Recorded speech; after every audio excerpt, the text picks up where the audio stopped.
पहले अपने शिव गुरु के चरणों में प्रणाम करती हूँ, मैया पार्वती के चरणों में प्रणाम करती हूँ। मेरा प्रणाम को स्वीकार कीजिए। गुरु भाई गुरु बहना, एक चर्चा सुनाने जा रही हूँ, कृपा करके ध्यान से सुनिएगा। ध्यान से सुनने से ज्ञान मिलता है।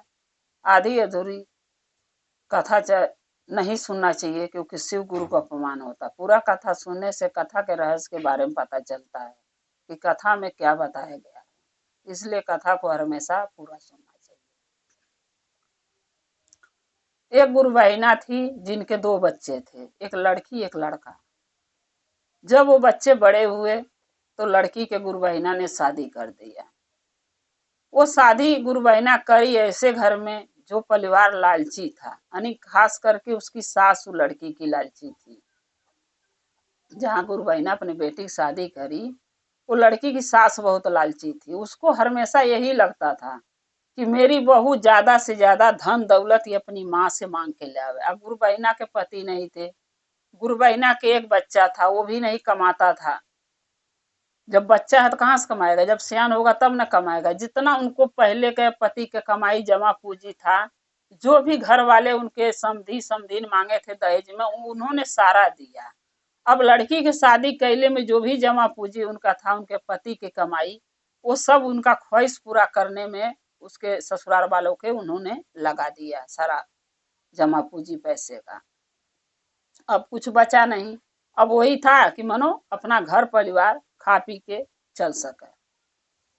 लेकिन जो सास थी वो लड़की के बहुत लालची थी। उसको यही लगता था कि हमेशा धन दौलत अपनी माँ से मांग के ले आए। हमेशा ताना मारती थी वो लड़की के, तेरी माँ क्या दी है, तेरी माँ ये नहीं दी है, वो नहीं दी है। मनो हमेशा उसको तंग करती थी दहेज के लिए। आज जो भी काम धंधा वो लड़की करती थी, वो सास कभी नहीं उसको पसंद करती थी लड़की को। उसको लगता था कि जब ले आके देगी धन दौलत तभी मेरे लिए अच्छी कहेगी। साल भर बीता, रक्षाबंधन के त्योहार पड़ा। एक दिन वो लड़की अपनी सास से बोली कि मम्मी मैं जाऊंगी राखी बांधने भैया के, क्या मैं जा सकती हूँ?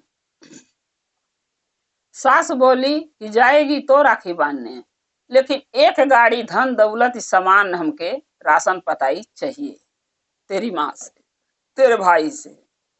अगर जा ले आ सकती है तो राखी बांधने अपने भाई की जाएगी, नहीं ले आ सकती है तो राखी बांधने नहीं जाएगी। अब वो लड़की रात भर सोची, रात भर रोई कि अगर मेरी माँ और मेरी भौजाई चाहे मेरा भाई अगर धन दौलत अनाज पानी रुपया पैसा नहीं दिए गाड़ी भर के अनाज, तो मैं कैसे लेके आऊंगी। नहीं लेके आई तो मेरी सास मेरे घर में रहने भी नहीं देगी, क्योंकि वो बोल दी थी कि जब धन दौलत ढेर के लाएगी तो मेरे घर में रहेगी, नहीं तो नहीं रहेगी।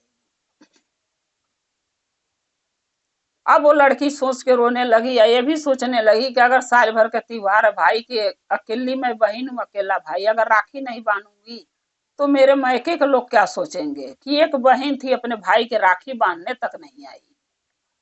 सुबह हुआ, बहुत सोची रात भर, सुबह हुआ अपने सास से बोली कि हाँ अम्मा मैं जाऊंगी राखी बांधने। तो उसकी सास फिर बोली कि धन दौलत लाएगी ना, रुपया पैसा राशन पताई अनाज पानी लाएगी ना गाड़ी पर लदवा के। अब इसने हाँ बोल दिया। बोली हाँ तो कह दे रही, देखा जाएगा जो होगा बाद में, लेकिन राखी बांधने तो अपने भाई के मैं जरूर जाऊंगी। हाँ कर दी कि मैं ले आऊंगी। अब राखी बांधने वो लड़की अपने भाई के चली गई। गुरु बहिना के बेटी आई नैहरे। जब नैहरे आई तो उसका भाई परदेश चला गया था कमाने, ये बात उसको पता नहीं था। आई भाई नहीं था तो राखी किसको बांधे। चाची उसकी थी, उसके एक बेटा था। अपनी माँ से ये बोली लड़की कि मम्मी और भैया हैं नहीं, या राखी में किसको बांधूं। तो उसकी माँ जो गुरु बहिना थी वो बोली कि अरे तेरी चाची का लड़का है ना, उसको बांध दे जाके। वहां जब राखी बांधने गई उससे, तब उसकी चाची ने मना कर दी। बोली नहीं, मेरी बेटी में अपने भाई के राखी बांधेगी, तू नहीं बांधेगी, तू अपने भाई के राखी बांध।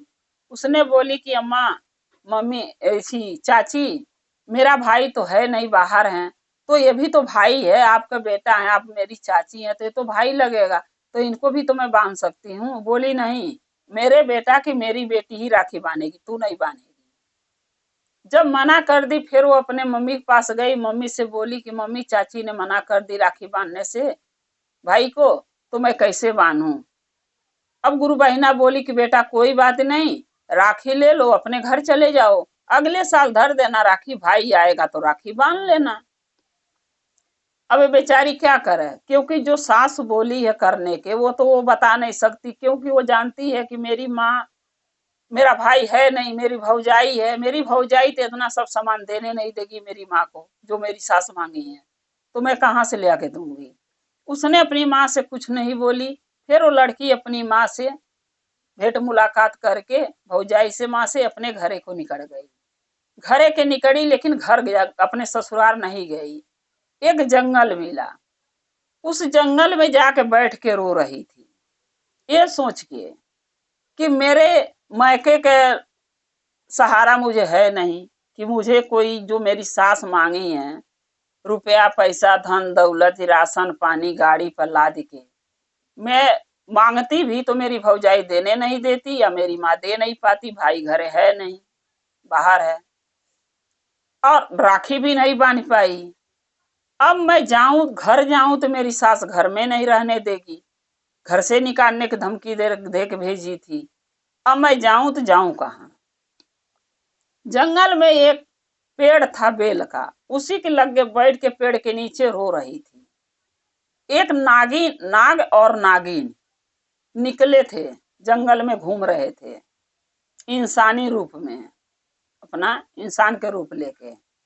जब ये लड़की रो रही थी जंगल में, तो जो नागिन है वो आवाज सुनी इस लड़की के रोते हुए, तो अपने नाग से बोल रही है नागिन कि हे नाग, देखिए ना कोई जंगल में कोई लड़की रो रही है, आवाज आ रहा है, ध्यान से सुनिए।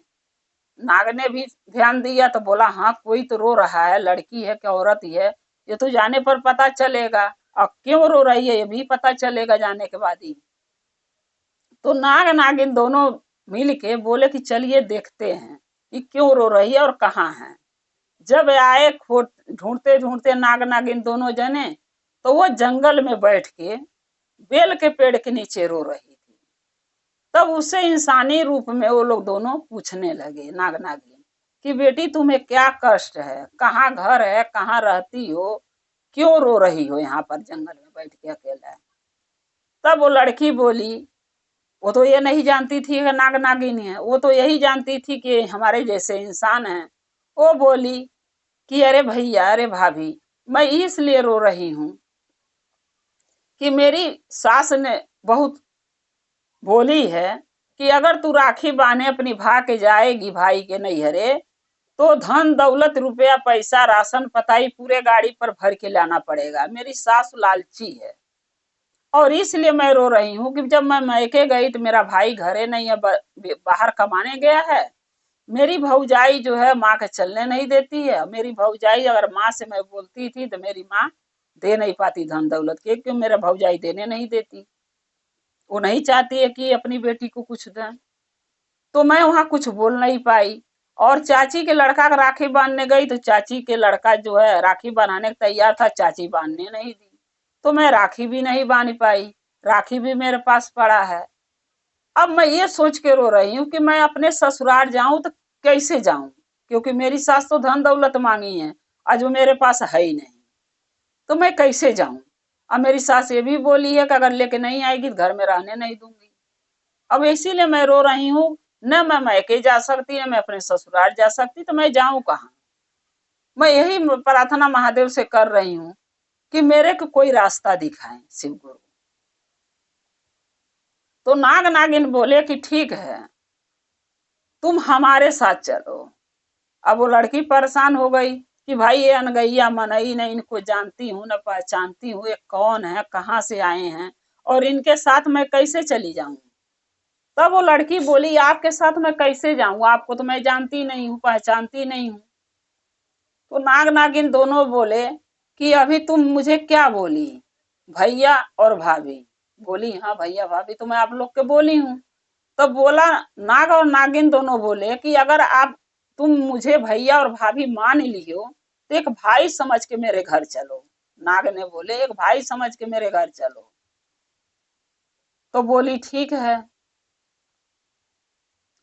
जब वो घर लिया के जा रहे थे तो नाग नागिन रास्ते में सारी सच्चाई अपना बता दिए कि हम एक नाग हैं और ये एक नागिन है, ये में हम दोनों मियाँ बीवी हैं। और अपना असली रूप में भी आके दिखा दिए कि मेरा ये हकीकत का रूप है, लेकिन तुम डरना नहीं, हम दोनों तुम्हें कुछ नहीं करेंगे, क्योंकि हम एक इंसान का भी रूप धारण कर सकते हैं और एक नाग नागिन का भी। तो तुम्हें हमसे खतरा नहीं है, क्योंकि जब तुम्हें नाग ने बोले जब हम तुम्हें अपना भाई बना लिया हूँ, अरे बहन बना ली हूँ, तुम हमें अपना भाई बना ली हो, हमरे बीबी के भाभी मान ली हो, तो हम तुम्हें नुकसान नहीं पहुंचाएंगे, डरना नहीं। बोली ठीक है। लड़की घर गई।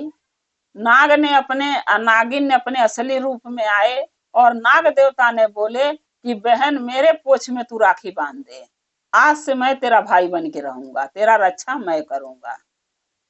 तो लड़की नाग देवता के पोछ में राखी बांध दी और नाग देवता से अपने भाई भौजाई से नागिन से ही बोली कि हे भाई हे भौजाई, हमें अपने घर भी जाना है, आज नहीं गई लेकिन कल तो मुझे जाना पड़ेगा।